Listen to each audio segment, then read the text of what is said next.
Yo, Bleachers! Estamos começando mais uma reunião da Associação de Mulheres Shinigami.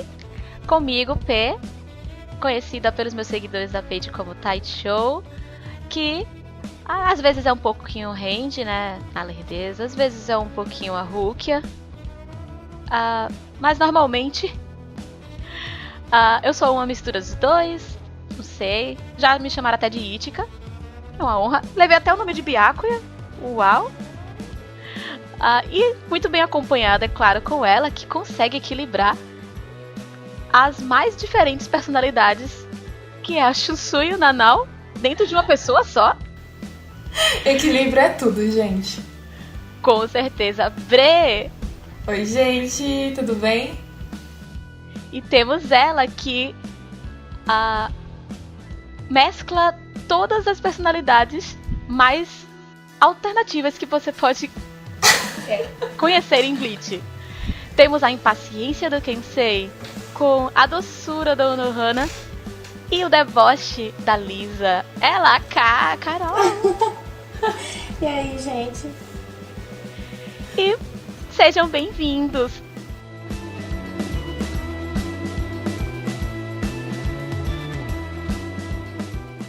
E como sempre, vamos começar com os nossos avisos iniciais e o nosso aviso clássico, imutável, alerta de spoilers. Tomem cuidado, se você não leu o Arco Quinch, infelizmente no nosso podcast é um prato cheio de spoilers, porque não dá pra debater Bleach sem levar em consideração os acontecimentos do arco final. Nossos episódios estão disponíveis tanto no Spotify quanto no YouTube. Também temos um Drive, que o link tá na descrição, onde vocês podem baixar os episódios para nos ouvir offline. Então vocês escolhem a plataforma que vocês se sentirem mais à vontade. Não deixem de seguir o Twitter da associação, que é o @ASS_MShinigami. Estamos sempre interagindo com vocês por lá. Sigam também a página @Universo Bleach, a página da Petaichou, que é uma página feita de fã pra fã e que completou 1.000 de seguidores recentemente. Uhul! Estamos muito felizes. Estamos muito felizes. É a felicidade, gente, que tá muita. Pois é. E os demais arrobas também estão na descrição do meu Twitter pessoal, da P, da K, a gente sempre fala de Bleach por lá. De outros animes também, é uma forma de vocês conhecerem a gente um pouquinho fora do âmbito do podcast, o que é bem legal também. E estão todos convidados para nos seguir por lá. E vamos pro episódio.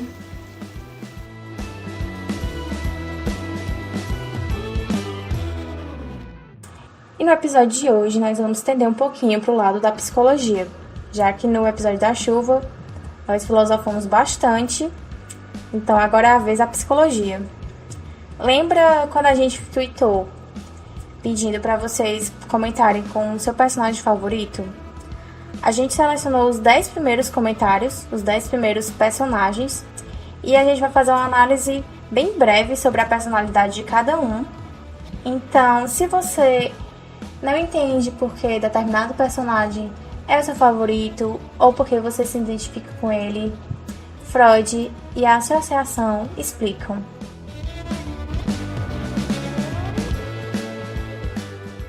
E a pergunta que move esse início do episódio é por que a gente acaba se apegando mais a uns personagens do que a outros?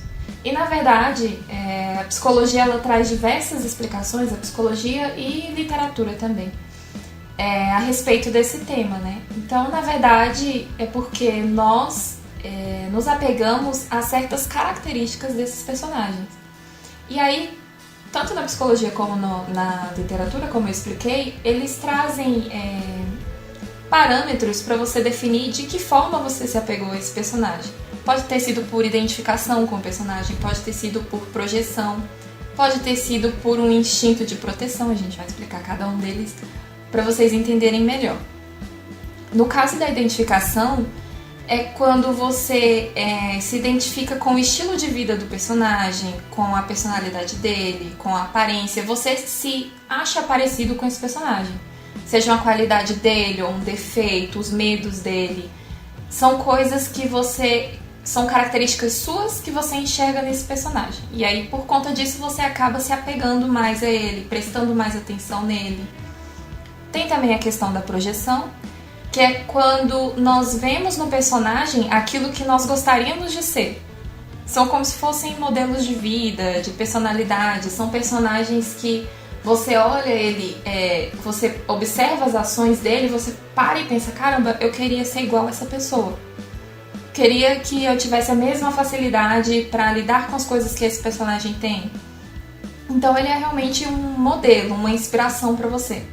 E tem também, dentre várias teorias, é claro, não são só essas que a gente está falando aqui, tem também a questão do instinto de proteção mesmo.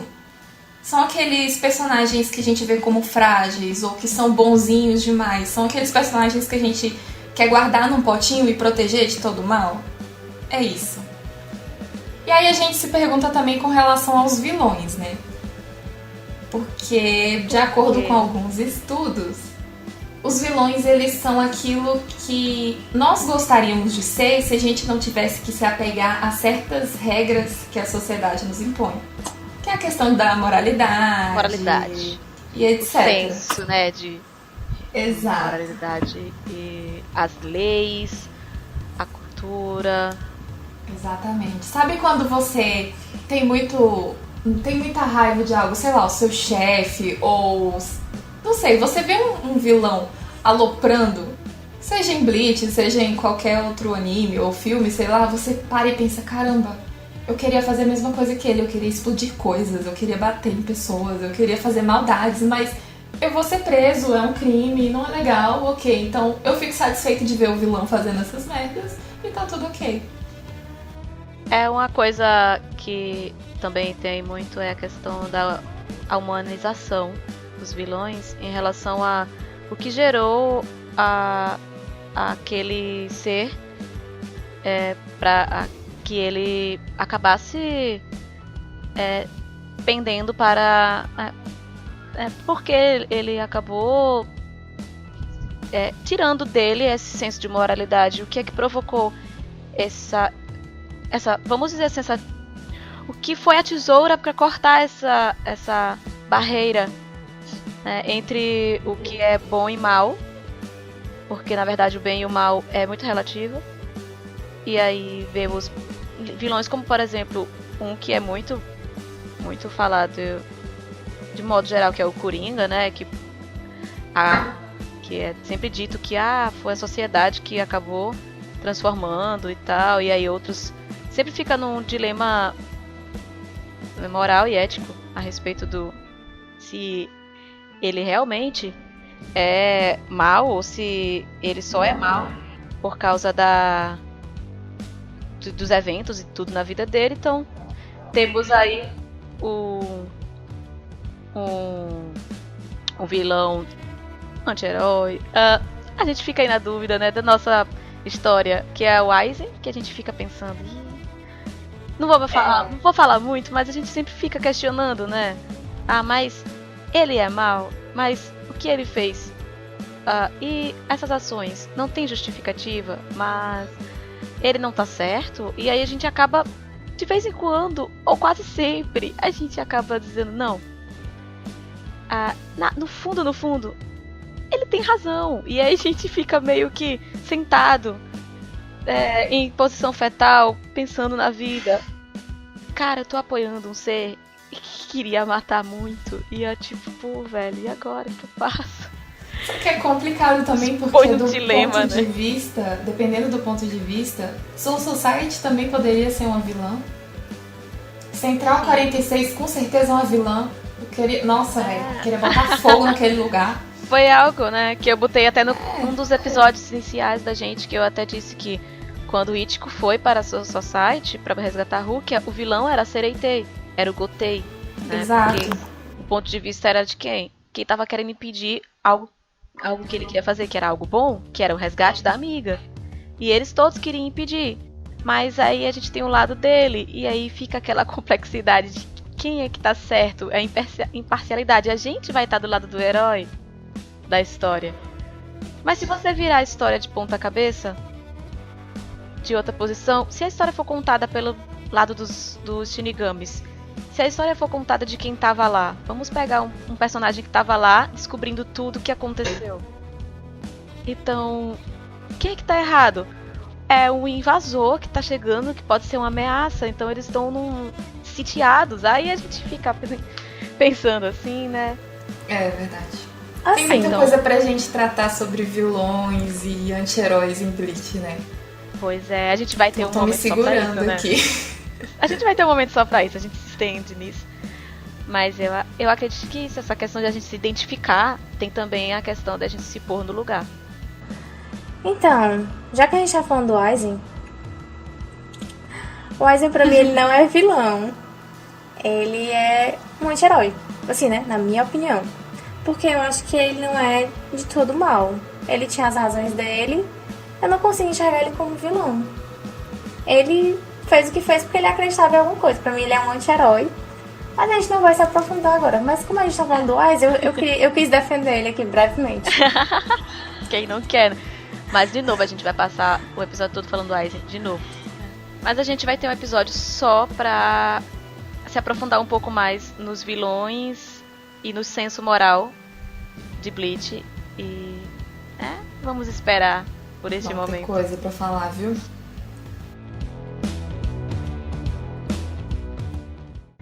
Bom, agora a gente vai falar um pouco sobre o panteão de personagens, porque é um panteão, né, que Kubo tem, de personagens maravilhosos e cativantes que ele criou. E assim, a gente pode perceber que a maioria dos fãs ele não tem exatamente um personagem que é mais adorado em específico. Se você faz parte de um grupo de fãs de Bleach, você consegue encontrar um grupo bem diversificado em relação a favoritismo de personagens. A gente não tem. Normalmente não tem. Tipo, o grupo não tem. Esse. Eles admiram até um personagem comum e tal. Mas normalmente você consegue ter várias pessoas, cada uma se identificando com personagens totalmente diferentes. E não são personagens principais. Muitos se apegam a personagens que aparecem tão pouco. E isso demonstra a habilidade incrível que o Kubo tem em fazer personagens totalmente diferentes, distintos e originais.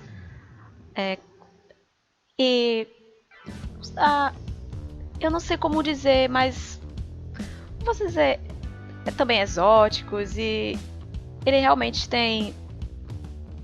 São peculiares. A maioria, você não encontra em Bleach personagens que sejam idênticos. Não tem. Então, isso também é um talento que o Kubo tem em cativar, diferente de muitos outros mangás, animes, né? Outras obras que tem também, normalmente em Shonen, né? Que tem uma vasta expansão de personagens. Shonen normalmente apresenta personagens de um número altíssimo. E é muito raro você ter uma obra em que os fãs têm uma diversificação tão grande de favoritismo.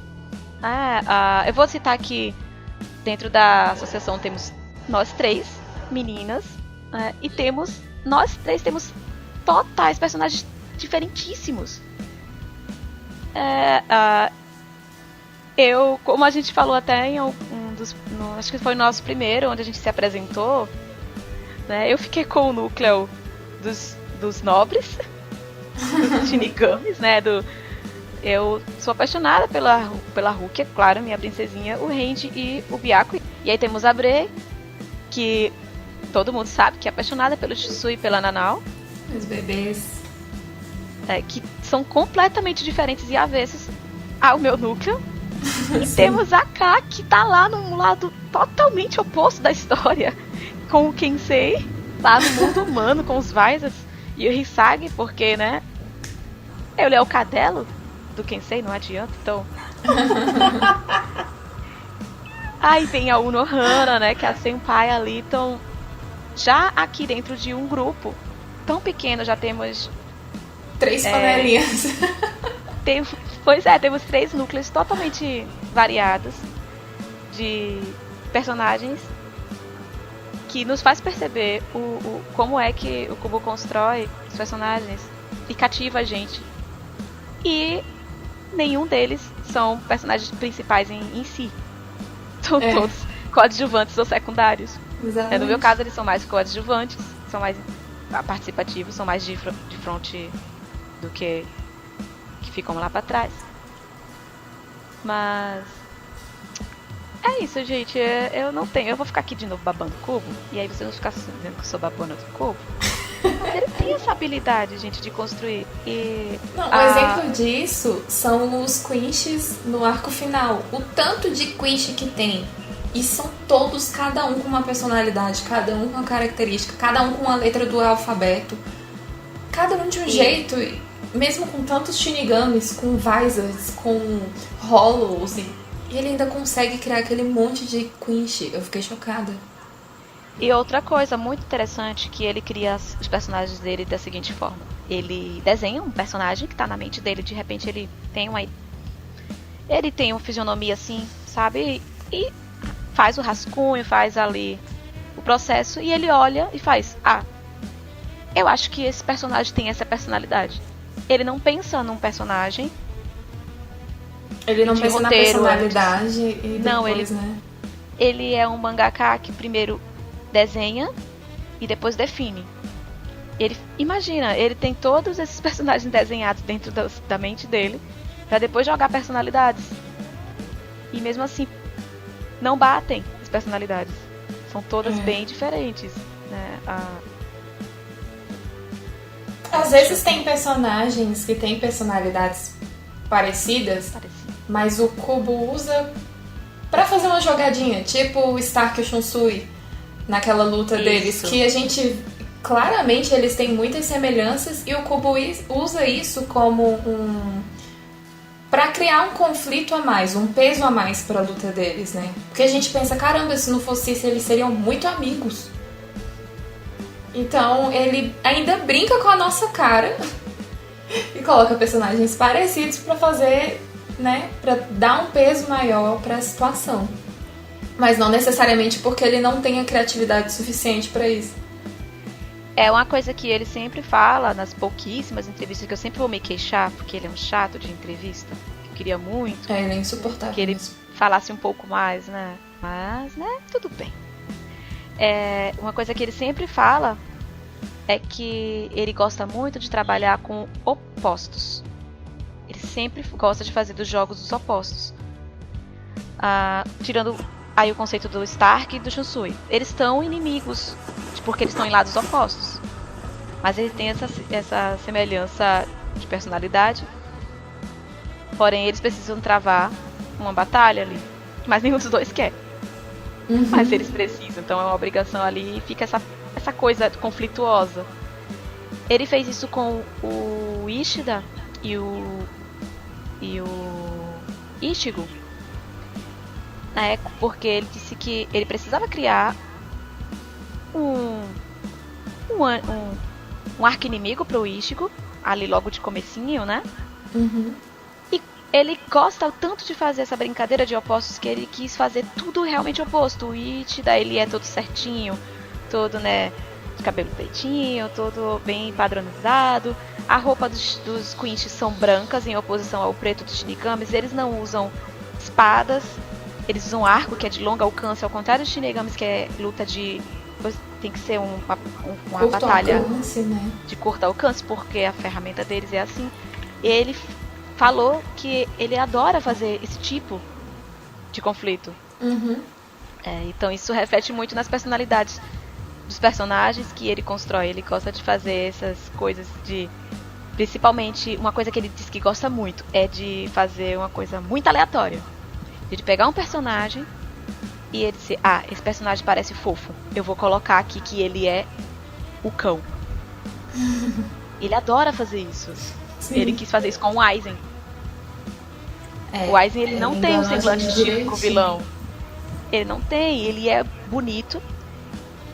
E cá entre nós, isso não é normal numa vilania de shonen.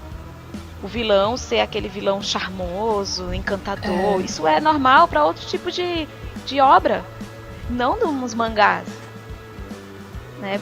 Hoje a gente já vê mais uma diversificação porque teve todo um processo, mas naquele momento ele teve essa desconstrução. Porque Bleach faz o quê? Vai fazer 20 anos já, né, gente? Olha. O Madara é gostoso. Pois é.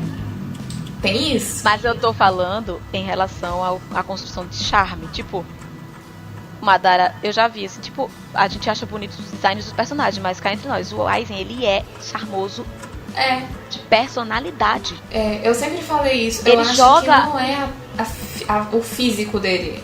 Só o em si jeito não, dele. porque ele é bonito, mas é porque ele... Nossa, ele chega na Orihime, vem no pescoço dela, vai sussurrar aquele jeito, tipo... Filho da puta, né? Tu tá entendendo a construção disso? Tipo, eu não tô dizendo assim, tipo, tem muitos personagens que são maus. Ele fez são a porra do Aizen pra galera gostar do Aizen. Exato, ele fez de propósito. Ele disse isso, eu gosto de fazer assim. Não é pra enganar o leitor exatamente, porque eu gosto de um personagem parecer que é doce e na verdade ser um demônio, porque ele gosta de tentar quebrar esse conceito. Só pra ser bem clara em relação ao que eu tô falando do Aizen, não é que não tenha personagens em outras obras que sejam bonitos. Tem outros personagens más que são lindos, mas a gente gosta do design. O que eu falo do Aizen em si é que ele é um personagem muito charmoso em todos os aspectos. Ele tem o design dele é bonito, o jeito dele falar é bonito, a forma com que ele chega no seu inimigo é sedutora. A segurança que ele tem, né? Tipo, tá tudo Isso. de boa, tá tudo tranquilo. Isso é maravilhoso, gente. Isso não é comum, né? A gente vê em pouquíssimos personagens, não vou dizer que não vê em nenhum. Não é comum a gente ver num shonen, principalmente um Battle Shonen, que é Bleach, né? Ver um tipo de vilão que tenha todo esse...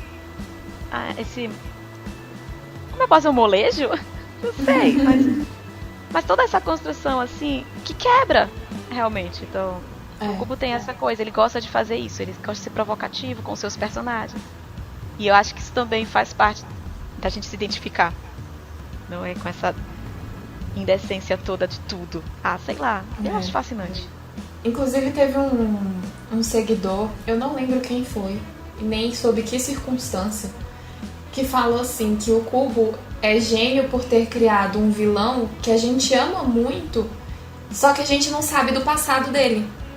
Porque geralmente é uma jogada dos autores botar um vilão lá pra gente odiar, ele mostra o passado e a gente fica, oh meu Deus, tadinho. Com Aizen não tem isso e a gente ama ele do mesmo jeito. Exato. Eu tava comentando com um também seguidor de algum lugar, também não sei porque eu tenho o meu perfil pessoal, nós temos a página da associação também e tem o Universo Bleach, então em alguma dessas... tudo, né? É tudo Bleach, mas o importante é que são comentários bem pertinentes e eu achei interessante porque alguém disse assim, sempre tem... Eu não sei o que tem esses autores de shonen que botam um vilão e depois mostram um passado de merda pra gente ficar com pena. E aí eu peguei e falei, Bleach não tem isso. Porque mesmo que mostre o passado de algum dos vilões, a gente não fica com pena. A gente tem 3 vilões mesmo, em específico em Bleach, que é o Aizen, temos o Ginjo e o Havá. O passado do Havá é uma merda, é só pra gente saber da origem da situação. Não nos cativa em nada. O Ginjo quase não mostra nada. E ele não é bem um vilão, ele é daquele tipo, consequência da situação. E o Aizen é aquela coisa que não tem passado, então até nisso o Kubo tem essa coisa pra construção dos personagens dele. Ele não fez os vilões dele também clichês de shonen, com passados de bosta, com as coisas, né, pra gente ficar, meu Deus, o conflito que o Kubo criou dentro dos personagens de Bleach em relação ao vilão não foi pra gente ficar com pena, foi dilemas morais. Não foram dilemas emocionais. Exatamente, não é uma questão de você ter pena do personagem, de você ficar se colocando empatia, no lugar dele. Né? Não tem isso em Bleach.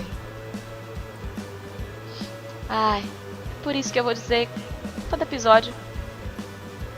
Se vocês gostam ou não, problema de vocês, eu amo o Kubo. Ele é maravilhoso. Eu vou sempre dizer isso. Infelizmente, sou cadela de Kubo, que ódio.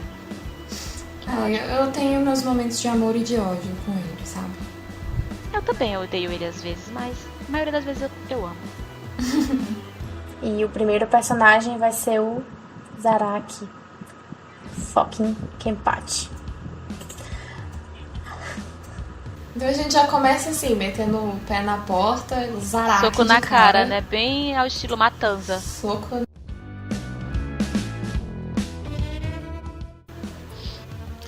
O Zaraki é aquele personagem que, num primeiro momento, você acha que ele é só um brutamontes que quer meter a porrada em todo mundo. Boa parte dele é isso mesmo.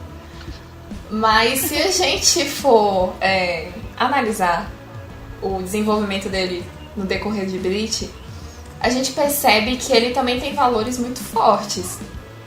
Que é, por exemplo, no início já a gente percebe que ele dá muito valor ao nome, né? Que era um dos grandes conflitos dele logo no início, de ter uma identidade, de se encontrar.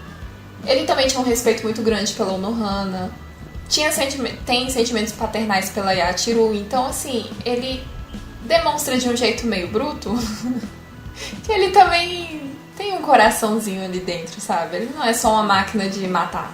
Que vamos levar em consideração que ele foi criado pelo mundo, né? Ele é uma criança criada no meio da violência, na brutalidade. A única coisa que ele conheceu foi o sangue e a espada. Então, como ele demonstrar isso se ele não teve nenhum modelo? Sim. Então, ele tem é tanto que ele é muito amado na divisão dele. E isso é raro pra um Kenpachi, que a maioria não gostava muito dos outros Kenpachis. Com razão, né? Pois é, então assim, ele é muito querido. Quando ele chega, é muito respeito a todo mundo perguntando como é que tá, descansou bem, capitão, o senhor tava legal. Ele sendo bruto daquele jeito, ele, né? Tipo... ele dá pontapé, quer nem saber, e a galera tá lá, todo mundo fazendo silêncio. E sabe aquela... é familhão mesmo, ele vai dormir e fica todo o esquadrão dentro da sala a sala que era de recepção, que virou, na verdade, um kendo, que ele transformou num kendo, que ele disse, porra de recepção nenhuma, que eu não quero aqui não, que tem que ter todo mundo ficar treinando, dia 24 horas. Destrói a recepção e faz um kendo. Então, a recepção da primeira divisão é um kendo, fica todo mundo treinando, aí ele vai dormir. E fica todo mundo treinando, a única coisa que ele faz é abrir a porta e dizer, cala a boca que eu quero dormir. Aí todo mundo vai lá treinar, assim, e todo mundo fica feliz quando o capitão abre a porta, vai viver com ele, então... esse é Zaraki. Sabe o que eu gosto muito no Zaraki? Ele considera o Ichigo da 11ª divisão, né? Eu tenho certeza que ele seria da 11ª divisão. Sim, eu acho isso muito legal. Eu vivo dizendo que ele é o capitão do Ichigo. Ele não tem jeito. Olha, até pela forma que ele se tornou capitão, né? Porque ele matou o capitão anterior. E, tipo, e os Shinigamis do esquadrão dele gostarem tanto dele daquele jeito. Sim. É realmente impressionante. É um bom ponto. Sim. E em relação ao Ichigo, eu acho que ele gosta mesmo do Ichigo. Ele não quer só lutar, não. Ele se importa com o Ichigo. Na minha cabeça, ele se importa sim com o Ichigo. É como os oficiais dele, né?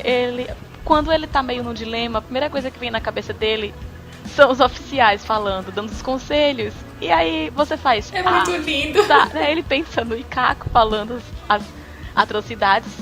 Ele pensa no Yu Mítica falando as baboseiras dele. E na Yachiru E aí ele fica pensativo. Então ele leva em consideração, ele não simplesmente desconsidera todos, né? Então ele é assim, ele só é um ogro, um ogrinho, né? Um ogro do tipo bruto, porém com sentimentos. Como diria o Shrek, ele tem camadas. É que nem a cebola. Tem camadas. Cebolas têm camadas. Camadas. Pois é. As cebolas têm camadas. Os ogros têm camadas. A cebola tem camadas, entendeu? Muito forte dele também. Eu não sei se as meninas têm essa mesma visão do Zaraki, né? Que é a questão dele sempre buscar prolongar as lutas e tentar viver ao máximo aquele momento. Eu vejo o Zaraki como uma pessoa muito intensa. Sabe? Ele vive aquele momento sempre buscando as sensações máximas que o momento pode proporcionar. E eu acho que talvez seja isso que... Talvez seja uma característica de quem é muito fã do Zaraki. Que é essa questão dele de realmente buscar viver aquele momento com o máximo possível de aproveitamento. Sim. Isso reflete na reação dele, do Zaraki. Né? Exato. A reação dele ser tão intensa é reflexo dele ser tão intenso, né? Sim. E aí, stands do Zaraki, vocês também são muito intensos? Vocês se identificam com isso? Como que é? Conta pra gente. Deixa lá nos comentários do nosso perfil no Twitter, no YouTube também. Quem tá nos ouvindo pelo YouTube, a gente, sempre que tiver um momentinho, a gente vai lá dar atençãozinha pra vocês. Vamos para o número 2. Né, dona Bre? Meu momento. Eu prometo que eu vou tentar ser educada. Obrigada. Eu agradeço imensamente a sua preocupação com a minha saúde mental.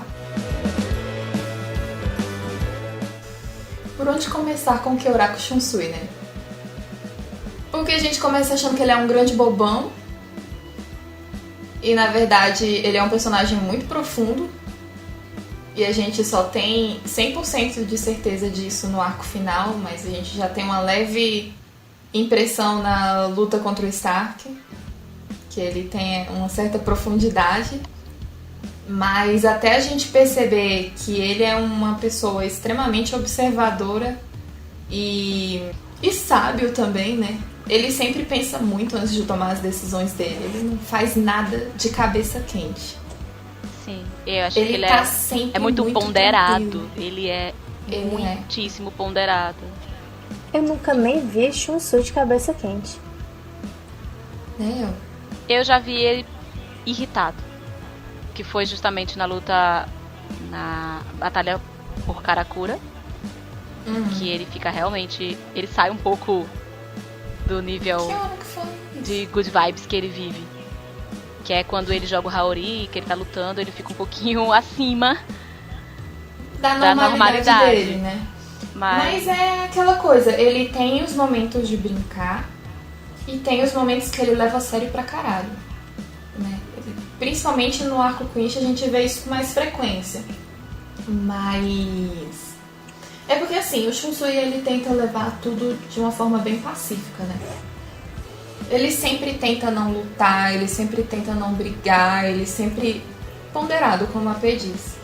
E aí, a partir do momento em que ele vê que não tem mais jeito, que ele vai ter que resolver na base da Zanpakuto mesmo, aí ele tira e entrega pro Kitaka, ó, cuida aí das minhas coisas que eu vou ter que lutar, é o jeito, né?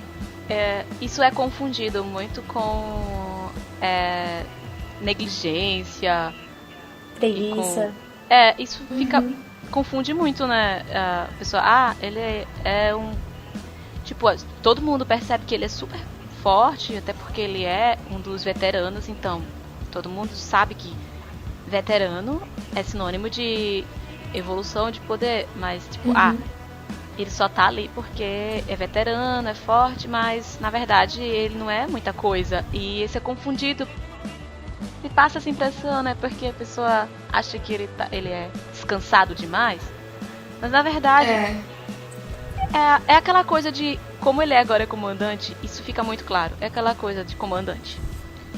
Se eu tenho uma tropa, eu confio na tropa que ela vai lutar. Por que eu vou fazer se a linha de frente consegue? Todo mundo reclama muito que o comandante vai à frente, mas é isso, é aquela coisa. Eles conseguem, então é a confiança e a plena certeza, a convicção de que eles vão conseguir. Então, é não fazer o desnecessário quando não se precisa. Não gastar força Exatamente. quando necessário. Não precisa fazer isso. Ele passa mesmo essa aura de ser irresponsável, né? Mas é porque, é como a Pia falou, até na época dele como capitão, a Nanau sempre cuidou muito de tudo. Mas quando a coisa ficava feia, ele assumia, e inclusive em muitos arcos, a gente vê no arco dos regais, claro, é filler, mas eu acho que a gente pode sim se basear, porque eles são muito fiéis. Arcos, sim, com certeza. Tem o arco das do passado Ampactos também, o arco do passado. A gente percebe que em muitas situações extremas ele toma a frente, né? Tudo bem que os 3 senpais ali, o Nohana, o Kitaki e ele, tomam a frente, mas a gente percebe que o Shunsui, ele tem um pouquinho mais de... Ele já tem aquela... Ele foi criado para ser comandante. Então ele já tem aquele jeito de tomar a frente, de tentar resolver o problema, de analisar, de chamar um e outro, pedir conselho, que é algo que eu acho muito legal dele. Então ele é aquele personagem que num primeiro momento ele é muito superficial, e conforme você vai conhecendo, você vai se encantando pelo jeito dele, porque ele é um cara extremamente maduro, né? Apesar de ser um grande brincalhão, ele toma decisões de formas muito maduras. Ele sempre pensa de forma muito coesa em situações de extremo risco, né? Como no caso da soltura do Aizen, que todo mundo pirou com o que aconteceu. Ele falou, gente, é o jeito que eu tenho de proteger Soul Society. É aquela coisa... Volta àquele ponto que eu toquei no começo, que o Kubo gosta muito de trabalhar com a totalidade da oposição do elemento surpresa. De ele passar aquela impressão de que o personagem é isso, mas na verdade, tipo, você pode perceber, ele é o personagem que é visto como o menos trabalhador. O menos que você faz. Falou em preguiça, você já pensa que Oraku Shunsui, mas ele é o que mais tem a competência pra tudo ali, pra resolver qualquer situação que tiver no STEM. Todo mundo sabe que ele é o que tem mais a probabilidade de vencer em qualquer pronto. Então, tipo, o próprio Yamamoto recorre a ele em alguns momentos, né? Então o Kubo faz essa coisa, né? De pegar o personagem, jogar na cara da gente, toma isso aqui, mas quando você vai ver, cara, não é nada disso, sabe? Tipo, por trás é totalmente o oposto do que ele tá demonstrando inicialmente. Não tem essa coisa de primeira impressão é a que fica, não. Porque... Foi a impressão que eu tive, tipo, eu caguei, eu olhei... Ai, meu Deus, lá vem personagem chato, não vou nem decorar o nome. Não, agora graças a Deus eu prestei atenção nele desde o início. Tá eu aqui, meu Deus, este homem é um maravilhoso, que criatura incrível. Que só momento pra associação. É bonito sim, você não entendeu o conceito, mas enfim, esse não é o ponto do episódio. Um mês sem entender o conceito, mas vamos seguir.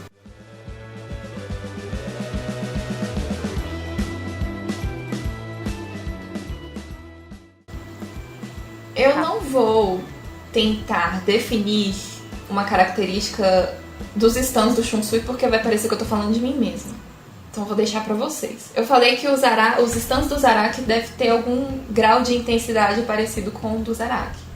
Eu diria que os de Shunsui, eles são os ponderadores eternos, né? Mediadores são sempre aqueles que podem estar dentro fervilhando, mas... sempre que sai pra tomar a decisão, já tá com tudo pronto, preparado, esquematizado e definido. É isso, são pessoas completamente decididas. Eu acredito nisso. Achei legal, achei interessante. Achei pertinente. Ficou lisonjeada. Fiquei lisonjeada. Não, é aquela questão da projeção. Eu adoro Shunsui. Eu tenho alguns aspectos meus são realmente muito parecidos com os dele, mas eu não sou uma pessoa calma igual a ele. Mas eu pego ele como referência e eu falo, não, meu Deus. Sabe, igual o pessoal de Naruto faz, nossa, o que Naruto faria nessa situação? Eu sou assim com o Shunsui. Às vezes tem uma pessoa enchendo o meu saco que eu tinha tudo pra mandar ela tomar no cu e piorar a situação, mas eu pego e falo, não, tá, o que Chun-Sui faria nessa hora?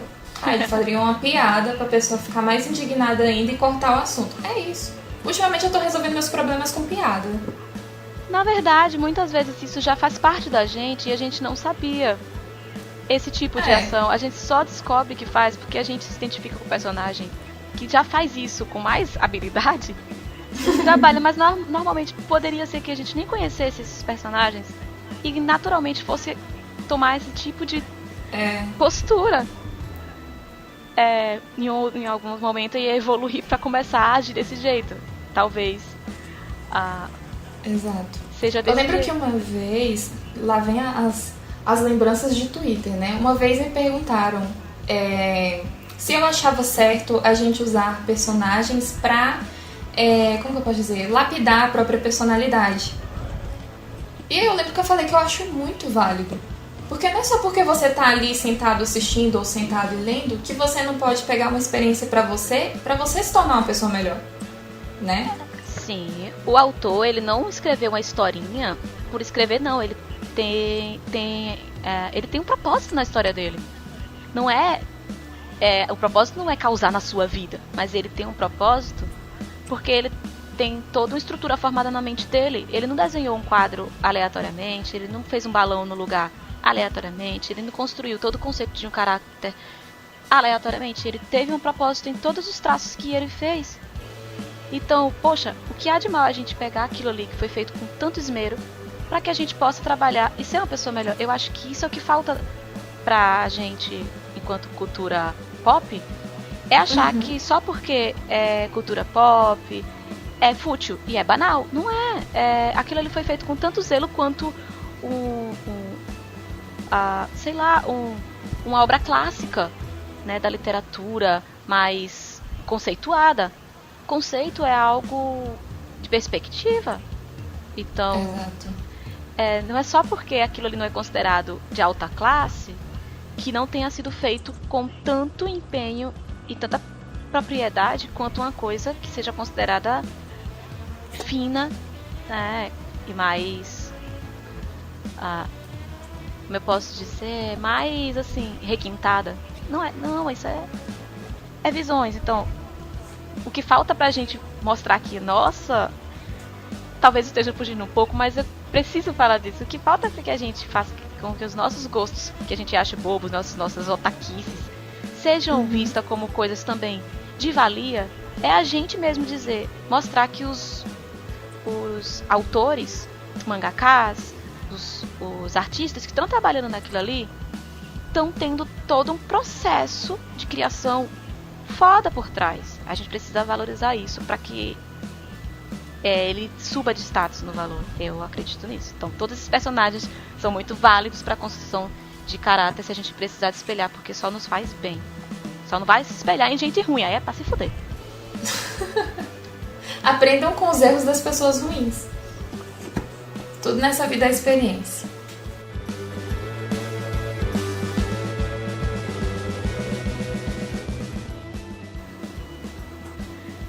Vamos para a nossa terceira personagem, que é a princesinha, literalmente princesinha, porque tá no nome dela, né? De Bleach, a Orihime. Né? Tão hateada, pobre, pelo fandom. Assim, só por causa da mania dela de chamar pelo Ichigo o tempo todo. Mas a gente não tá aqui pra falar isso. A gente sabe como é ter um crush, né? Ficar tipo... Pois é, né? Inclusive, se for olhar no Twitter, a palavra mais falada é Chun-Sui. Então, quem sou eu pra julgar a Orihime? Pelo amor de Deus. Pois é. A gente... enfim, hipocrisia. O que eu posso dizer a respeito da Orihime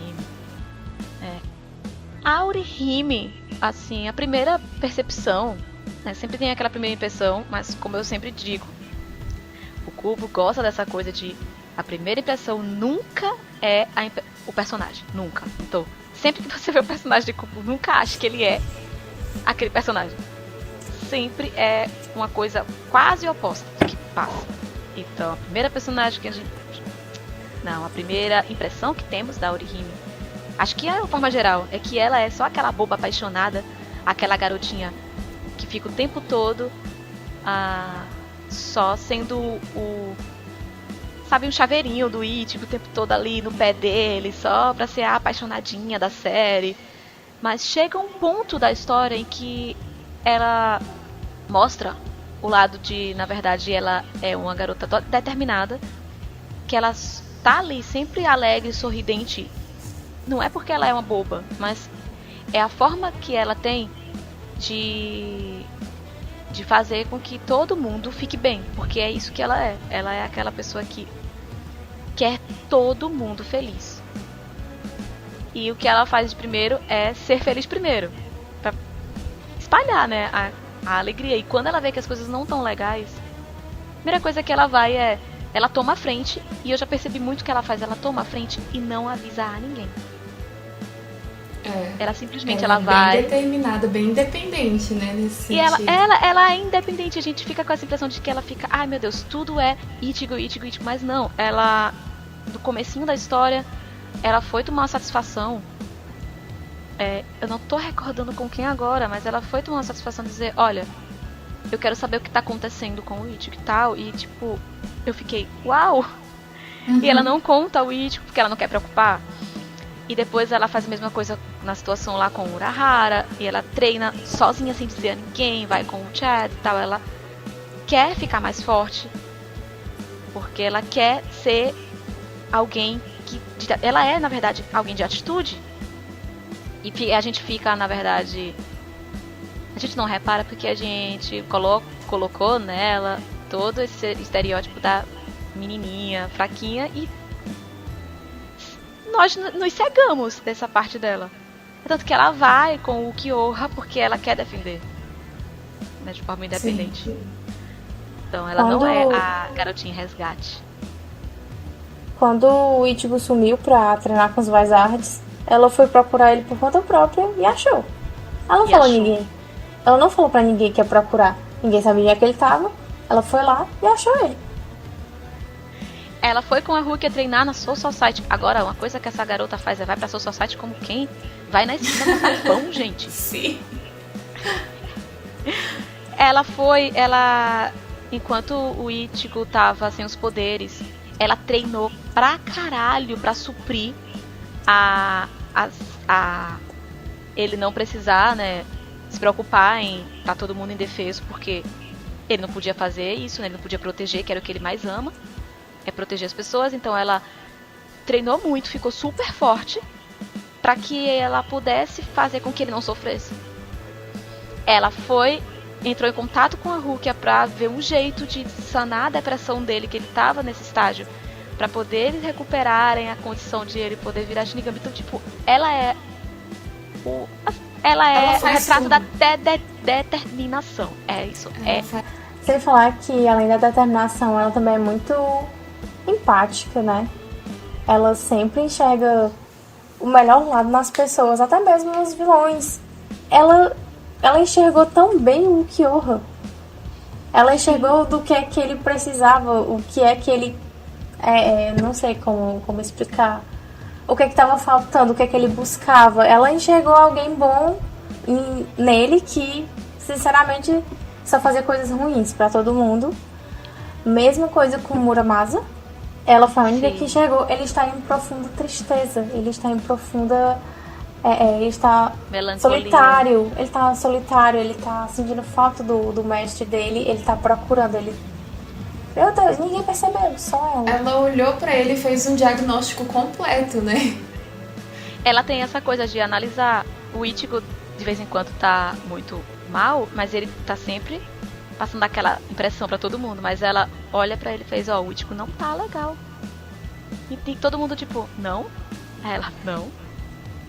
Ela dá os conselhos pro Ichigo, né, e tal. E assim, é maravilhoso. Ela é o retrato da determinação, da independência e da pureza. Não tem como. É uma princesa. Mas tá, então como são os stands da Orihime, né? Será que eles se apegaram a ela por essa questão dela ser uma personagem mais fofa, que tem a aparência de ser mais frágil e a gente quer cuidar? Ou é porque você é uma pessoa mais empática, que cuida dos outros, que tá sempre com os amigos, que sempre tenta resolver as coisas sem tentar incomodar os outros, que é o que ela tenta fazer, ela tenta ser mais independente? Então, em que lado de Orihime vocês se encaixam, stands da Orihime? Ah, um adendo aqui. Além dela ser totalmente aleatória. Sim. Ela é muito aleatória. Simplesmente ela chega na conversa e se você tá falando de algo do tipo, eu tava alimentando o meu cachorrinho e tal ontem, aí ela entra na conversa e faz, eu acho que tem uma comida tão boa que, poxa, os bichos adoram comer, sei lá, tava pensando na árvore caindo. Ela fala umas coisas completamente aleatórias.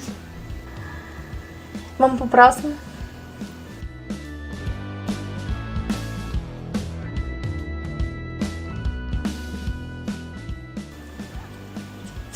Shinji. O que falar do Shinji? Que quando ele apareceu, parecia que era mais um vilão em Bleach, escondendo as suas verdadeiras intenções. Mais uma vez, né? Kubo fazendo as cubices dele, né? Cubice. Eu não gostava do Shinji de primeira não, velho. Uns papos pra cima da Orihime. Eu pensei que ele era vilão total. Mas ele é assim, né? Aquele personagem cômico também, né? Mas que é muito perspicaz, né? Ele captou coisas no Aizen que pouquíssimos Shinigamis captaram, como a gente vê no arco do passado, né? Ele sempre teve um cuidado com o Aizen, apesar de ter dado tudo errado, né? No final das contas. Mas ele já tinha aquele pé atrás, ele sabia das coisas. E a gente percebe que, em certos pontos, o Aizen ele tem um pé atrás com o Shinji também, né? Um certo... Eu não vou dizer temor, porque na minha cabeça o Aizen não teme a nada, né? Mas tem aquela insegurança com o Shinji, né? O Shinji é aquele personagem engraçado, debochado também, eu diria.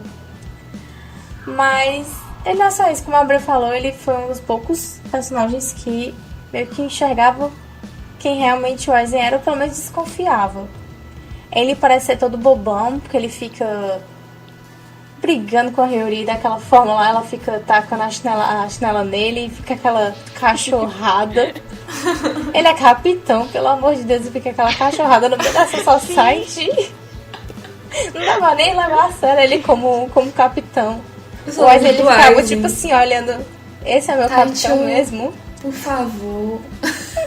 Se comporte fazendo careta e tal, né? Super crianção. Mas o levou sério. O Shinji, ele não é daquele jeito. O Shinji, ele tem aquele lado dele desse jeito, super brincalhão, bobo. E ele tem um lado super sério. Eu diria até que é meio parecido assim até com o Shunsui. Dessa forma. Porque quando é pra falar sério, ele fica sério. Tipo, não mexe com nenhum dos amigos dele.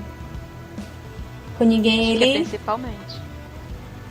Ele é muito, muito, muito inteligente. Ele é muito líder. Tipo, todos... A maioria dos Vizards, todos eram oficiais. Alguns tenentes, outros capitães. E ele foi lá o que tomou a frente e o que tomou a liderança dos Vizards. Verdade. Eu amo o Shinji, sinceramente. Eu achei que ele era vilão mesmo, como eu falei antes. E depois que a gente descobriu quem ele era, meu Deus... E o Ichigo chegou lá pra treinar com eles.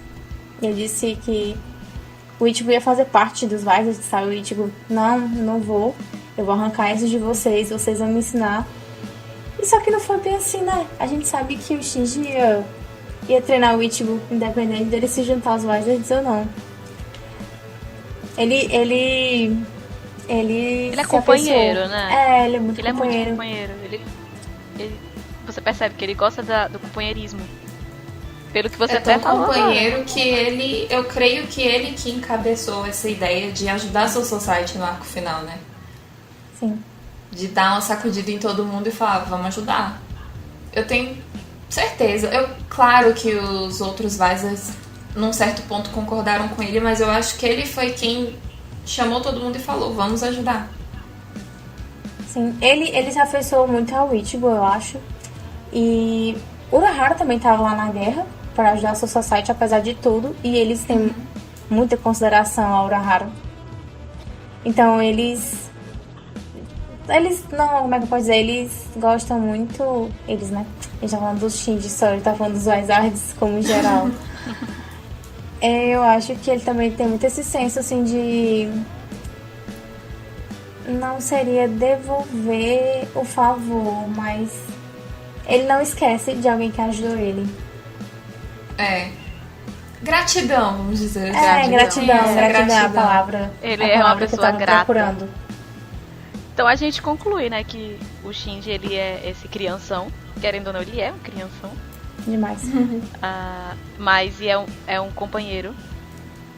É um propenso à liderança. E uma pessoa de muita gratidão. Ele é muito leal também. É muito legal. E é isso. Será que você, Shinji Stan, se identifica com essas qualidades dele? Ou você se espelha nessas qualidades dele, querendo ser uma pessoa assim também? Conte pra gente. Não nos escondam nada. Ai, agora a gente vai para o quê? Para o Sad Boy. E Toca a Sagi. musiquinha. Taran, tan, tan, tan, tan, tan.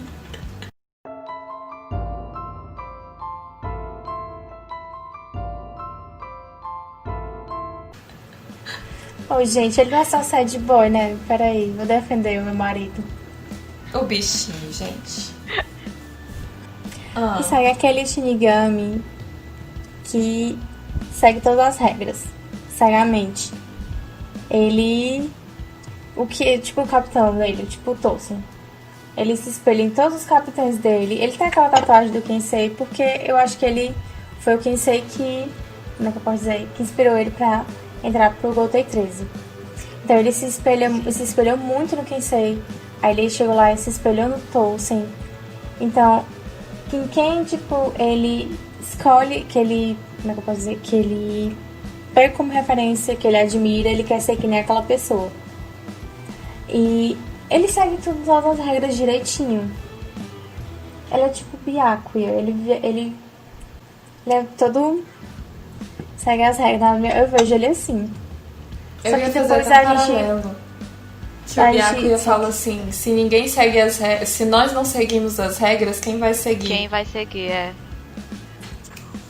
Uma coisa que eu odeio no Hisagi, que infelizmente todo mundo que gosta do Hisagi que eu conheço não tem autoestima. Não tem autoestima. Tu esqueceu de mencionar ele. Tu esqueceu de mencionar ele, então. Tem autoestima. Não tem autoestima. Porque toda vez eu lembro do arco do Squinch, que ele chega lá, o Byakuya chegou na hora, e aí ele tinha, tipo, já derrotado uns 5 Quinch. E o Hisagi tava dando um trabalho do caralho, quase sufoco. Não tinha nem derrotado 3. E aí ele faz, cara, isso aqui é um capitão. Nossa, o capitão Kut que acabou com 5, nem tá suando. E eu aqui tô me fudendo, quase morrendo. Pra enfrentar o meu terceiro ainda. Sabe, aquela coisa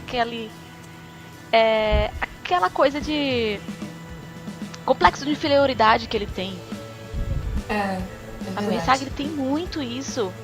Ele tá sempre se sentindo inferior o tempo todo. Infelizmente, os stands que eu conheço, ele tem muito disso. É um saco isso, que droga, velho. Gente, por favor. Se amem, vocês são maravilhosos. Eu tive outras ideias pra falar dele. Então fale agora, vá. Fale agora. Já acabei de falar minha parte da minha indignação aqui. Era mais ou menos o que tu falou. Eu acho que faltou um pouco de autoconfiança no bichinho.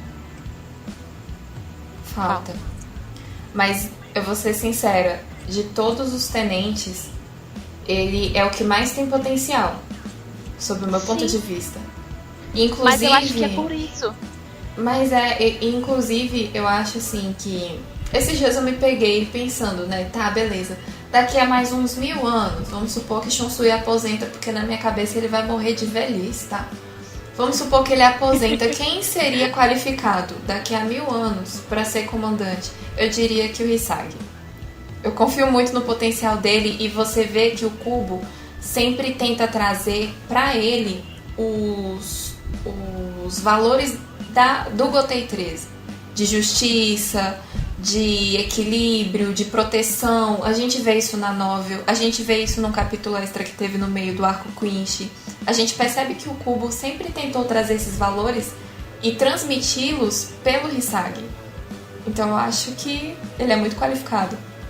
Sim, eu digo que, assim, eu sou indignada porque eu fico muito chateada com as pessoas que não têm autoestima, porque eu quero ver as pessoas bem, mas isso é meu. Mas eu acredito que essa questão de ele estar sempre com esse complexo de inferioridade é o que tornou ele muito competente, porque ele era o prodígio da turma, né? Ele se formou muito adiantadamente na academia. Ele foi um dos Shinigamis que ele já saiu da academia praticamente como oficial dentro do Gotei. Então, tipo, ele sempre foi de grande competência como soldado. Sim. Mas talvez isso dele estar sempre se esforçando para tentar ser o melhor tenha, por causa dessa coisa de ele se sentir inferior, tenha tornado ele tão qualificado. Sim, porque ele tá sempre tentando melhorar. Sim. É muito complexo o Hisagi. Ele é muito complexo. E bobo, né? É muito bobo, meu Deus. O que ele tem de complexo, ele também de bobo. Sim. É muito bobinho, sabe? Ele é muito engraçado, porque ele é aquele cara que se eu visse na rua, eu ia ter medo dele. E quando tu vê, ele é mais bobo que eu. É mais fácil eu bater nele do que ele em mim. Então, assim... E oportunista. Por quê? Eu não lembro. Ele é oportunista, porque qualquer chance que ele tem de se sair... De tipo, eu vou conseguir uma coisa com isso aqui, ele vai lá, se enfia no meio e consegue. Ele fura a boia lá com o Omaida. É verdade, bem lembrado. Nossa, Sim. Toda vez que ele vê uma coisa, isso aqui eu vou conseguir usar para a CRT Communication. Nossa, me dá uma raiva disso tudo. Eu adoro. Tudo que acontece, ele anota, no dia seguinte ele tá lá no meio do povão. Extra, extra! Com um papelzinho assim, ó. Acho e só não faz mais agora, porque o Kensei não deixa.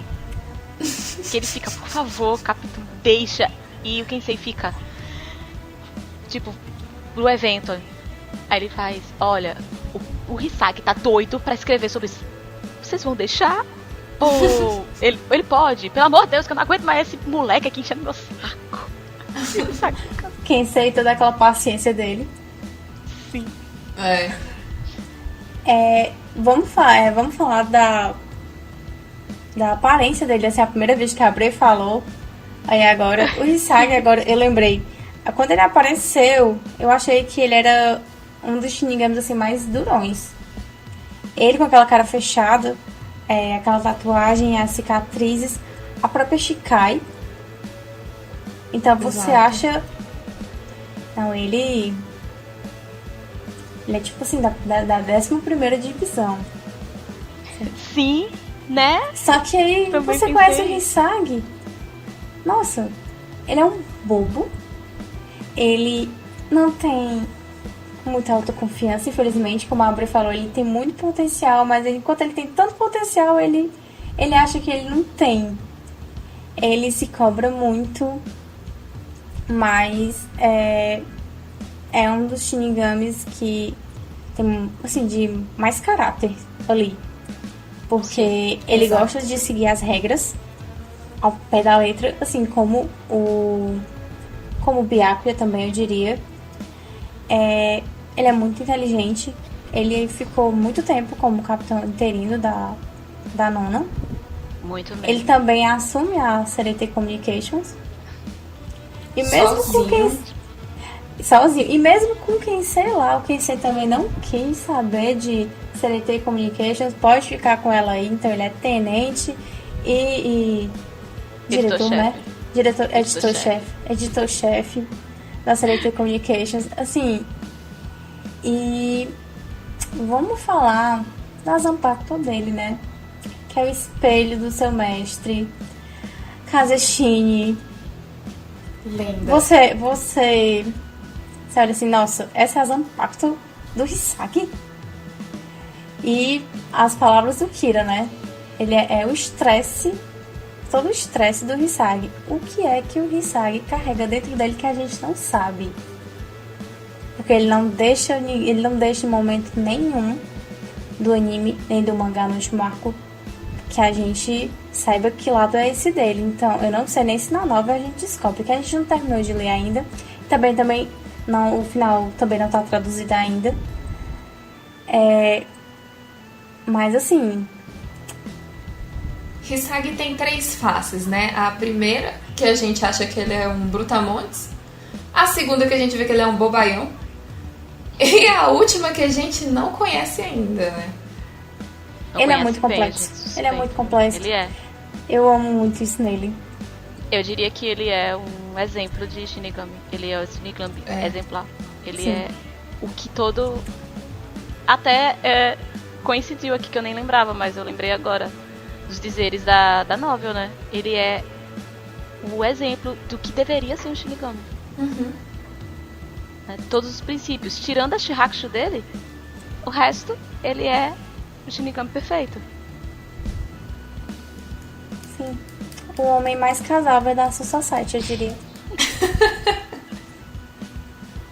O aspirante a comandante do Gotei 13. Nossa, eu queria muito mais interações do Shunsui com ele. Tipo, da mesma forma, da mesma proximidade que o Shunsui teve com o Yamamoto. Seria muito legal o Yamamoto. Nossa, sai. O Hisagi ter esse aprendizado, sabe? De como que é ser um comandante. Ai, seria muito legal, velho. Eu não sei porque ele seria muito ludibriado. Porque ele é muito inocente também. Pois Nossa, é. o que a Hara faz com ele não se faz, velho. Só que eu Matsumoto. acho também que... que o Matsumoto faz Ele é muito ludibriado, Ele é. ele é muito inocente, gente. Então, tipo, meu Deus do céu. Mas uma coisa que ajuda muito nesse sentido é que ele escreve pra CDT Communications. Então, ele tem poder pra investigar muitos podres dentro da Soul Society. Então, eu acho que isso dá uma visão muito ampla e até, dependendo do ponto de vista, um pouco concisa de determinados problemas que a Soul Society tem, né? Sim. Então, ele tá tendo uma experiência muito importante na construção dele como um Shinigami. Este é o Hisagi. Então, eu diria que os stans do Hisagi são pessoas que gostam de fazer tudo certinho, seguir as regras, pessoas muito prestativas, infelizmente com uma autoestima baixa. Por favor, se valorizem mais, acreditem mais em si. E tem um ladozinho obscuro que gosta de esconder. Sim. Esse é São o pessoas perigo. complexas.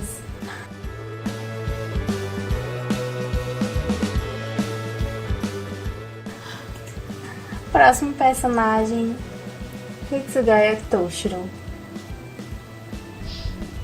Prodígio. O não criança da Soul Society, porque ele odeia ser comparado, o que diz muito sobre ele, né?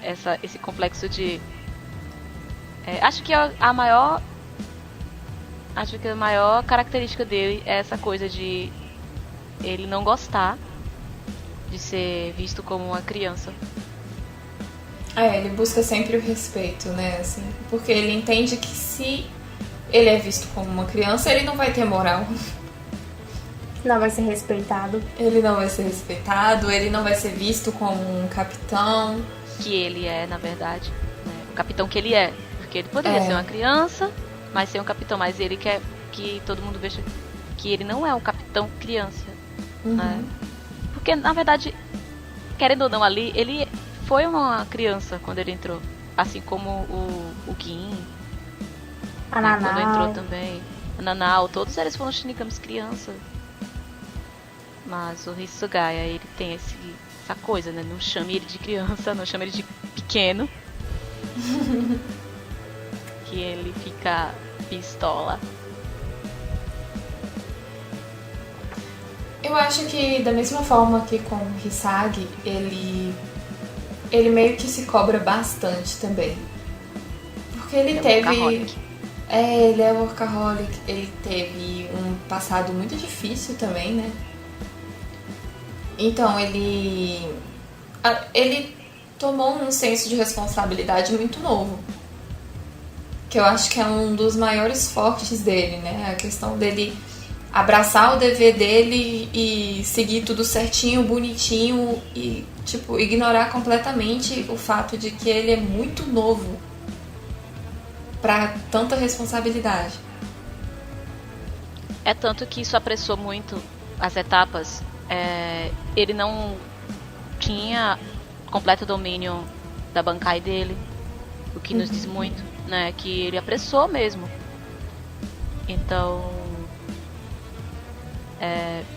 isso também causa insegurança, porque ele tá num status em que ele devia estar com tudo sob controle. E ele não ter o controle, isso causa um certo receio nele, né? Poxa, aqueles dilemas, né? Ele fica, eu sou capitão, eu sou um líder, então eu tenho que ser exemplo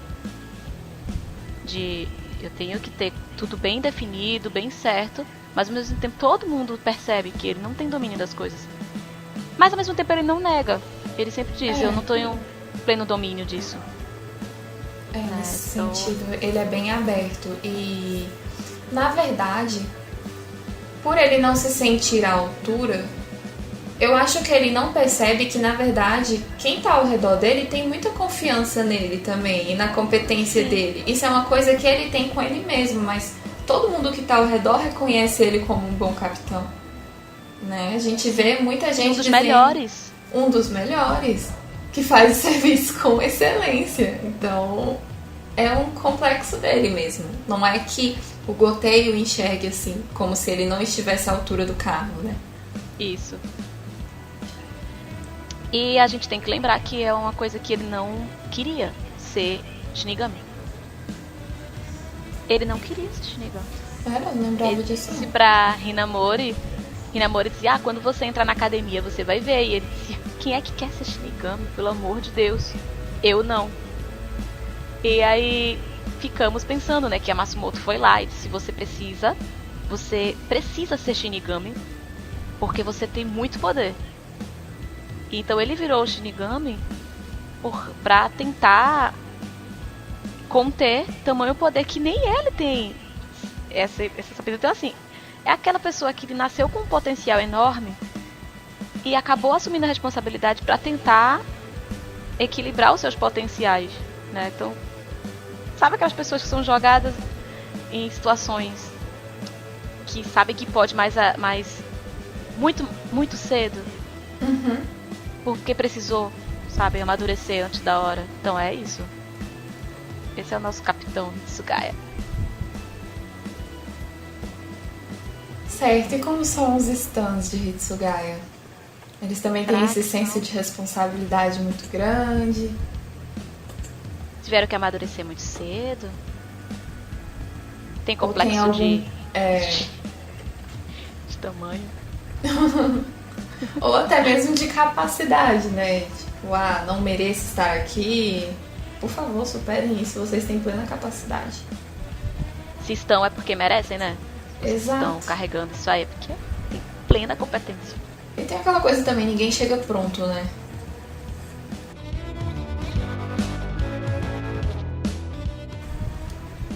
E agora nós vamos falar de Grimmjow.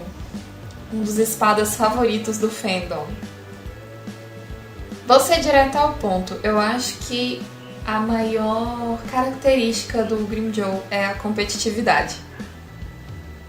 Eu acho ele muito competitivo e talvez, quem sabe, os stands não se identifiquem com essa característica, né? Bem provável. Pelos stands do Grimmjow que eu conheço, eles são realmente bem competitivos, bem sangue no olho. Eles chamam pro fight, eles não estão nem aí. Porém, o Grimmjow, ele tem uma coisa que eu acho muito interessante com relação ao Ichigo, que é com quem ele se relaciona durante o Bleach inteiro. Ele não gosta de lutar com o Ichigo quando o Ichigo tá ferido. Eu não lembro se isso foi algo que se passou na novel, ou se ele chegou a falar isso no decorrer do anime ou do arco Quinch, enfim. Que ele falou que ele queria lutar com o Ichigo em um Ecomundo. Eu acho que foi na novel do Hisagi, que ele falou que gostaria de proteger o Ecomundo, porque se não tivesse o Ecomundo, não teria onde lutar com o Ichigo. E a gente sabe que quando o Ichigo tá em um Ecomundo, o poder Hollow dele se manifesta com mais força, né? Por ser meio que o habitat natural. Então, o Grimmjow, ele tem também um senso de honra e que eu acho que é meio raso num primeiro momento, mas eu acho muito interessante. Tipo, pelo Grimmjow ser um Hollow e ele ter esse senso, assim, sabe, de selvageria, porque faz parte de um Hollow o instinto animal ser forte. Né? Isso aí é característica Hollow. Então o Pantera lá, ele não tem tanta profundidade, até porque eu acho que ele não se permitiu, ele é bem claro no que ele é. Ele é preto no branco. Ele é isso, ele não tem aquelas coisas das camadas como os outros personagens que tem a primeiro momento, que você precisa ficar conhecendo os outros. Não, ele tá ali, a parte dele que você quer ver de fora é a de dentro e ele é isso, sabe? Então, provavelmente os stands dele são bem assim, tipo, não que não sejam profundas as pessoas que gostem do Grimmjow. O que eu quero dizer é que quem se identifica com o Grimmjow é porque são pessoas que não se incomodam de ficar o tempo todo se monitorando e se escondendo e tal, e gosta de ser bem direto, bem objetivo, vou ali e é isso, e eu quero isso, e pessoa de garra, eu diria assim. Vamos falar agora da incógnita de Bleach, Urahara Kizuki. Bota a vozinha do Aizen lá. Urahara Kizuki! É bem complicado a gente falar do Urahara e descrever um pouco do que ele é, porque ninguém sabe exatamente como ele é, né? Só o que ele aparenta. Mas a gente tem uma certeza de que ele não mostra o que ele é pra ninguém. Sim. A gente vê a superfície. E na superfície a gente parou. Porque não dá. E é engraçado o jeito que ele é liso, né? Que ele escapa, assim, de perguntas muito pessoais e tal. A gente vê o Hisagi na novel entrevistando ele. Ele não responde nada com nada.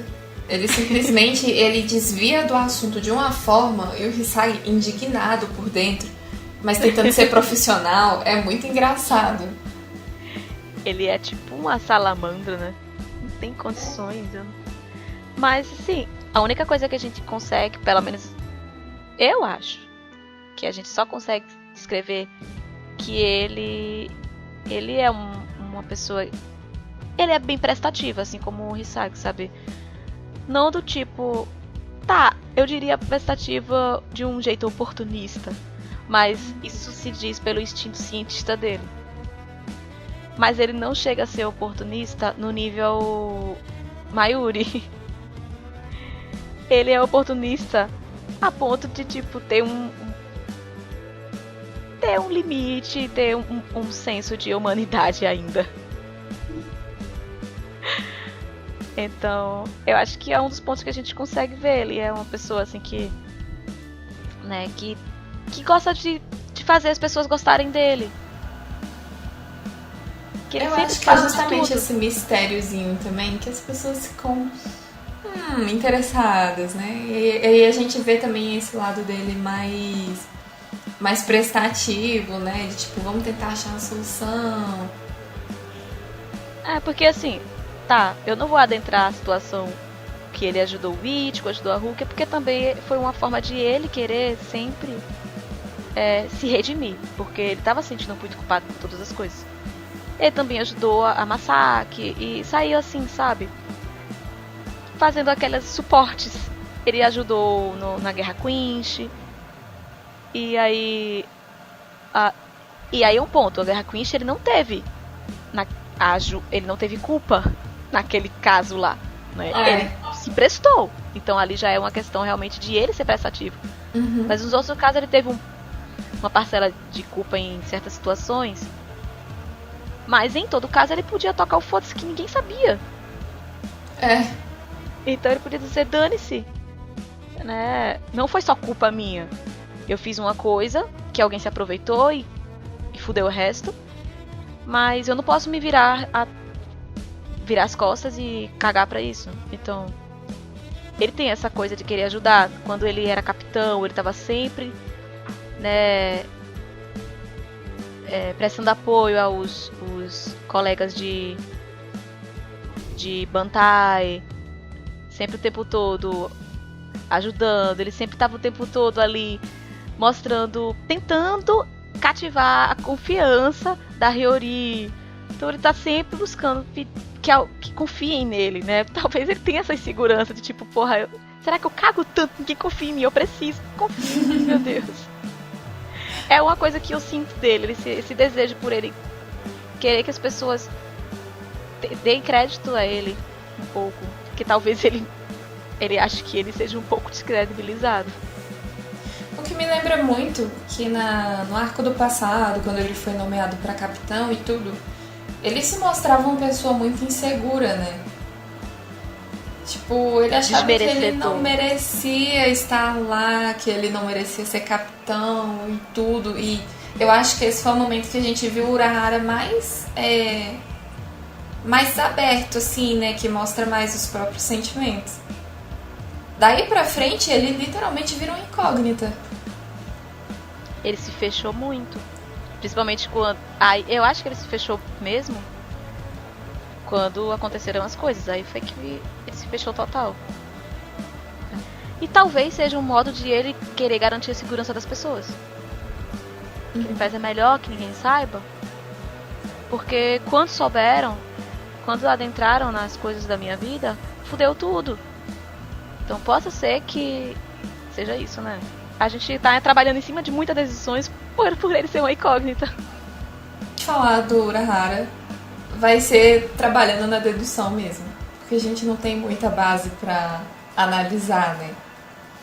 Mas eu acho que uma das melhores características dele é que ele é muito excêntrico, né? O jeito dele tratar algumas situações assim de uma forma muito criativa é muito engraçado. Que eu acho que é meio que uma característica de cientistas também, né? E ele é muito astuto. Ele é muito observador, ele é muito... Como a gente falou lá no episódio dos 5 potenciais de guerra, ele é muito estrategista. Precavido. Muito precavido. Nossa. O nível de precaução dele ultrapassou todos os limites. É até eu acho que não há nada que o Urahara não possa resolver.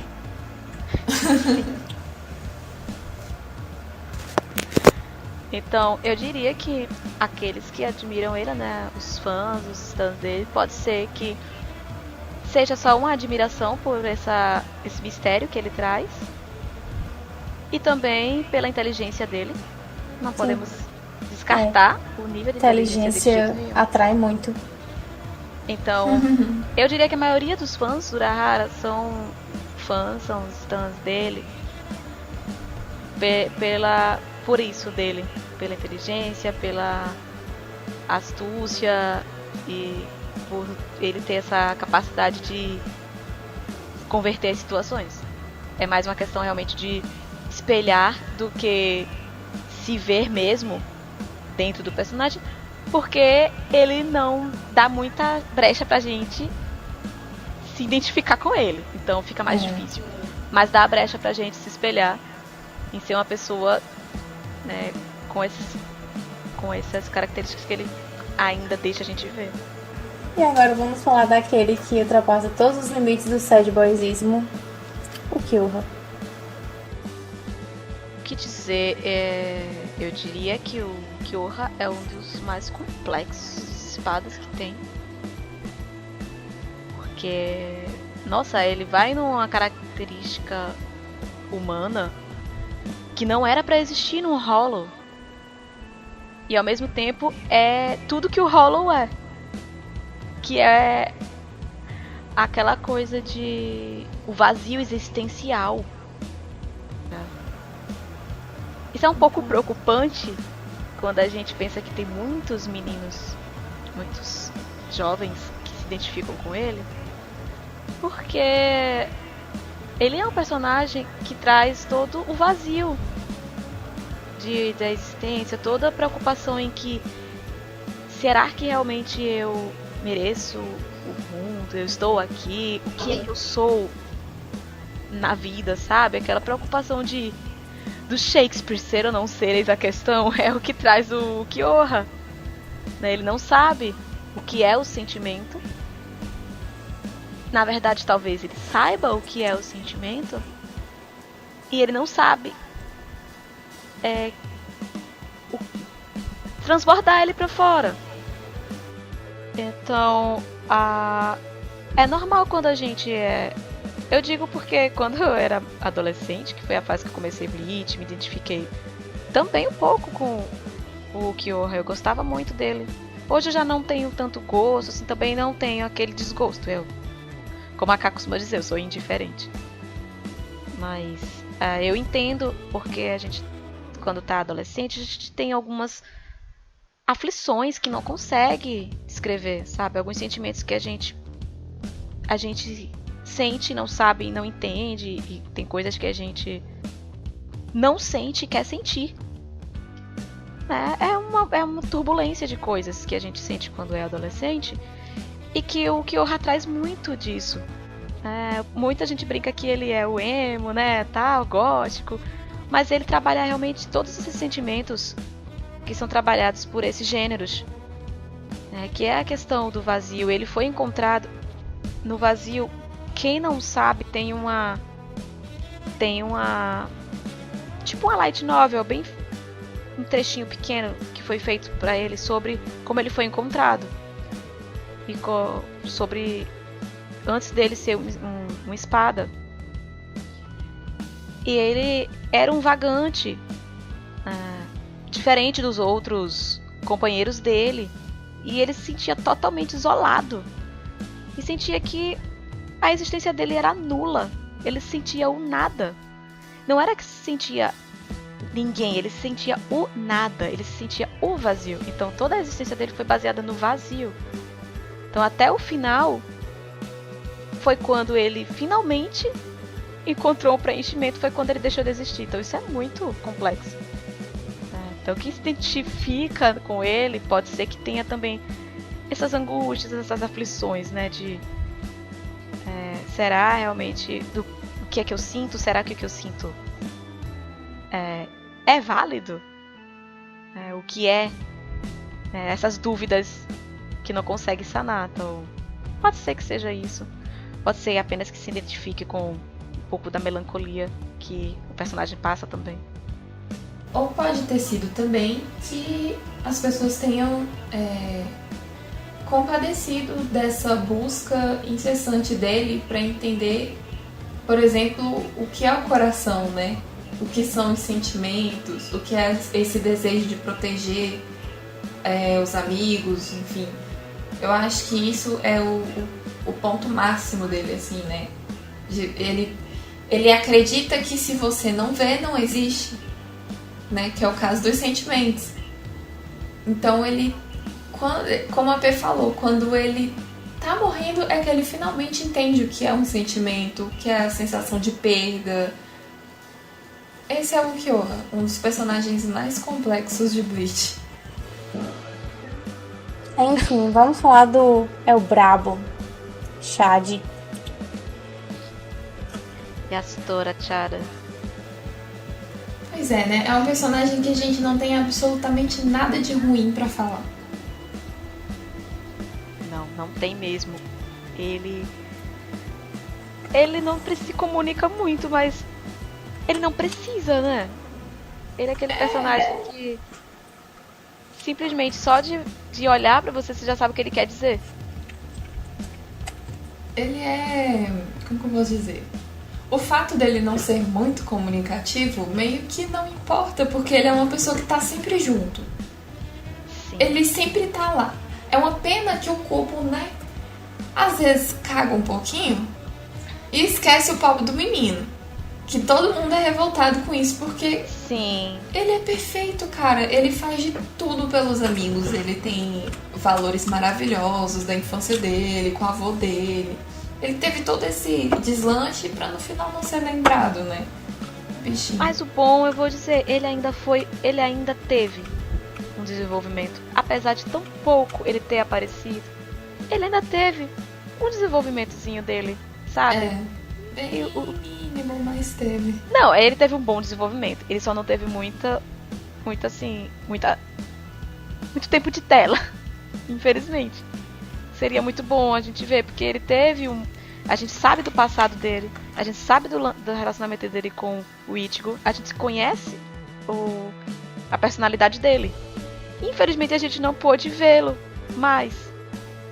Mas ele teve desenvolvimento. Glórias. Amém.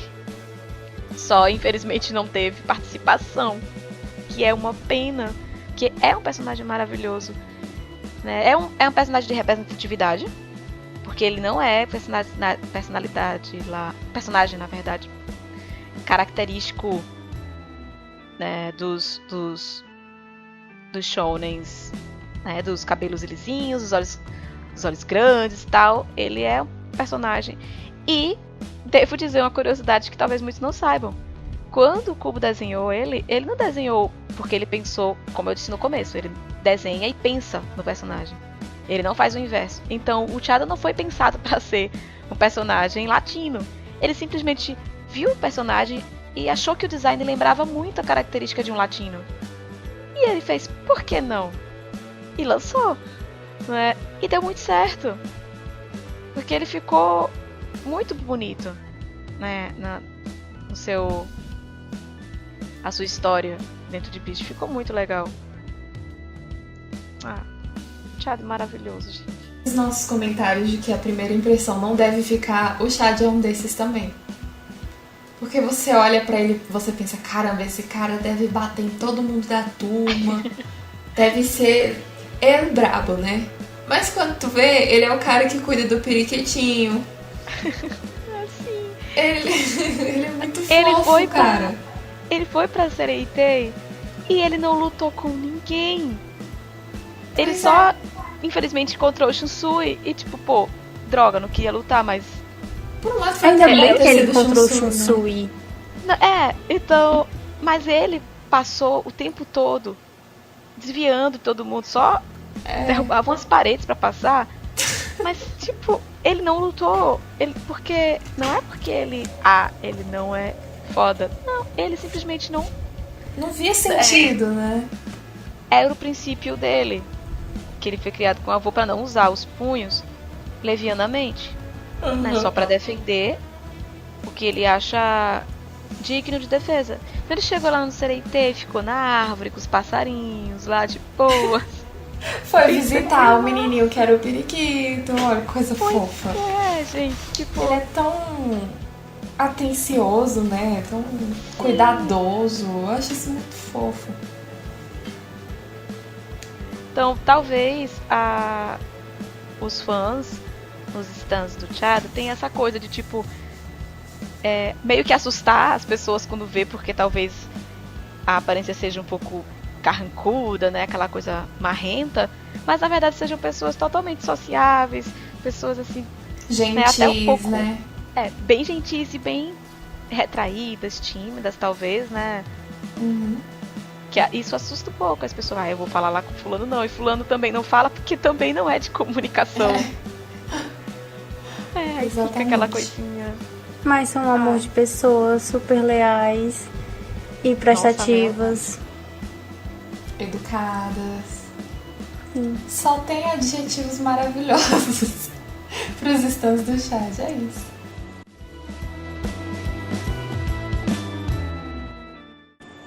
E é com esse personagem maravilhoso que a gente encerra o nosso episódio.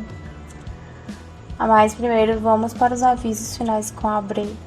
Como sempre, gostamos de ressaltar, nossa DM está aberta lá no Twitter para sugestões, críticas, elogios, lá no @ASS_mshinigami.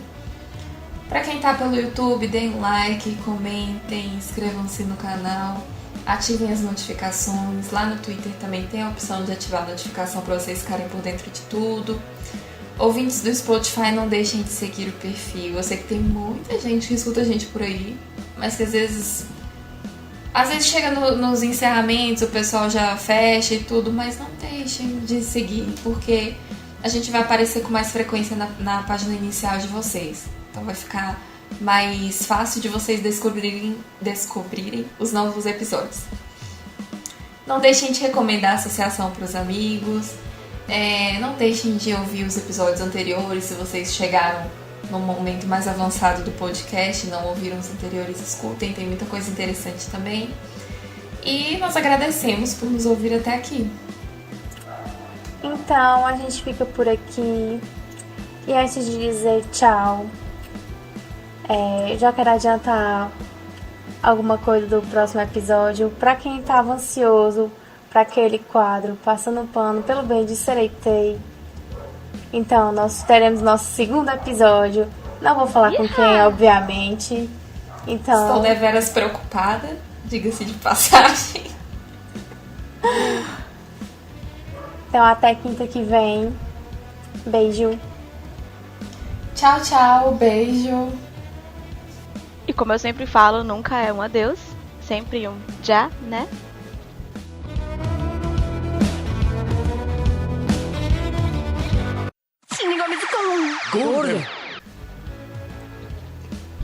Vou fazer um mingau pra mim hoje. Do nada. Toda hora que a ela está comendo, ela está falando de comida. É isso. Explicação sobre formas de identificarmos nos próximos. É isso aí. Tânia, sai. Nossa, que dicção maravilhosa. Antes de tu estar aqui, Bre, eu falei pra cá que eu hoje tô. Eu não sei falar. Eu só pensei em falar. Eu não sei ler. Eu não sei falar. Agora. Associação de Mulheres Desletradas. A gente brigando por causa do Shunsui. Eu mal tenho Zupan. Então, hoje vai ter briga por causa do Shunsui, porque ele tá aqui na lista. Puta merda, eu não tenho paz, velho. Nossa. Não, olha só, pelo menos disso. uma alegria pra mim, porque não tem nenhum dos meus favoritos na lista. Então. Chora, se bebê, contente. que seus favoritos não foram lembrados. Não, eu vou chorar sim, porque eu não posso nem falar mal do Shunsui. Não, eu tenho que ter pelo menos essa alegria, esse presente, esse mimo pra mim. Vou falar assim, vou falar do pé, vou falar do nariz, do olho, Olha, do você tá me ofendendo e ofendendo 3 ouvintes. Meça suas palavras, parça. Me ofenderam todos eles por não falarem nem da Rukia. Tô ofendida aqui. Que é porque a gente se apega a características desses personagens que eu me perdi. Mas tava certo. Eu fiquei redundante agora. Não, é porque eu falei uma coisa, aí eu emendei outra frase, que no final ia voltar pro que eu já tinha falado. Adoro o Shiro, gente. Sabia que ele foi meu primeiro crush de Bleach? Sério? Não foram as pernas do Ichigo, não? Não, foi a cuequinha. Na Na verdade foi o Ichigo inteiro, né? Porque eu era amorzinho com o Ichigo. Isso era por causa da Rukia, mas dos Shinigamis, o meu primeiro crushzinho mesmo foi o Hitsugaya. É o que eu já vou falar um pouco. A Penélope adolescente já vai falar. O que eu tenho pra falar dele? Causador da pandemia. Covid-19. Meu Deus. A morcega. Meu Deus.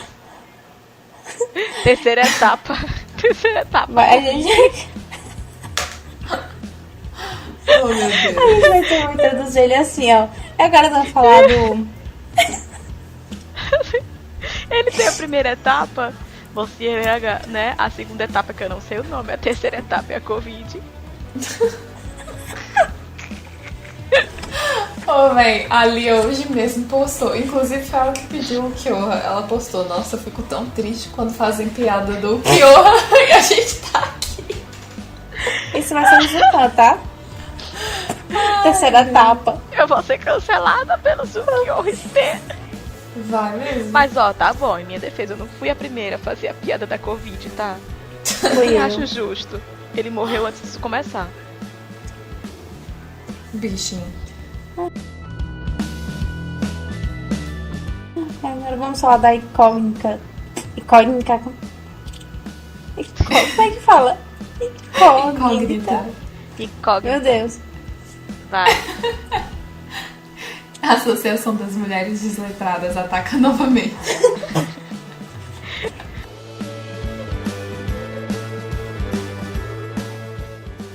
Então até quinta que vem. Beijo. Cadê teu Jané? Vai, Cadê ver. teu Jané? Ah, é porque era eu. A Bre deu tchau, tchau, porque a Bre não deu ainda o tchau Eu dela. fiquei. Beijo. Eu fiquei assim, A olhando. Bre dá tchau porque eu sempre encerro. Eu fiquei Eu assim. fiquei assim. Tô esperando a Bre Mas tá, falar. vamos lá. Eu vou fazer tudo Tchau, de novo. tchau. Gi. Mas tava bom. O que tem a ver? Eu vou te matar, mano. Eu vou pegar isso como um Zukan. Eu vou fazer tudo de novo. Ela, o que? Eu vou te matar. Olha, é a primeira vez que eu ameaço você de morte. Tá vendo o nível que...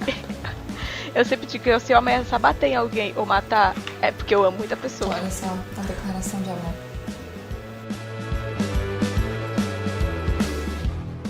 E é isso, gente. Não é uma... O que é, mulher, que tu tá rindo? Tá atrapalhando já, cara. Ficou muito engraçado. Toda uma preparação pra falar tchau, tchau, beijo.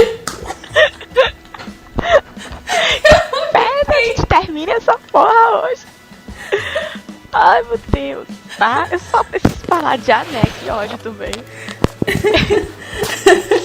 Ai, Peraí que eu vou Tá fechar minha câmera, meu áudio, pra não atrapalhar a P.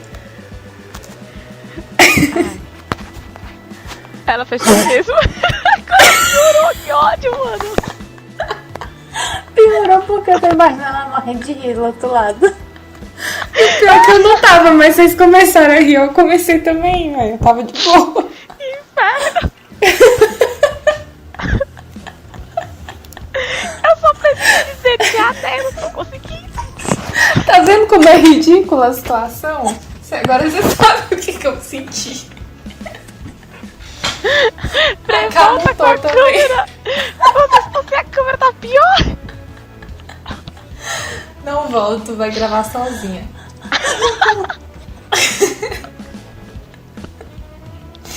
Ai, meu Deus do céu. Meu Deus, eu vou incorporar aqui o Byakuya. Peraí, meu Deus. Eu preciso incorporar ele. Porque eu preciso ficar séria. Ai, meu Deus. Meu Deus. E o pior que é engraçado quando a pessoa se fecha toda, tipo, a cara deve estar morrendo de rir lá. Vendo a gente rir. Tá lá, muda. Ela fechou o microfone Eu também. não quero atrapalhar. Covarde. Vocês são dois covardes. Vou ficar aqui, olha da Agora cara. passou. Ah, Ai, ai. tá. Ok. Vamos concentrar. Vamos nos concentrar. Nós somos profissionais. Depois do episódio desse, eu ainda tenho coragem de falar isso. Tenho, porque foi muito Ai. decente. É, vamos lá. Somos Vamos lá. profissionais. Só falta o finalzinho. É só de Jané. Eu preciso dizer de novo aquele negócio que você fala, né? Ai. E como eu sempre falo, nunca é um adeus, sempre um já, né? Pronto, caralho, que inferno, acabou, que ótimo.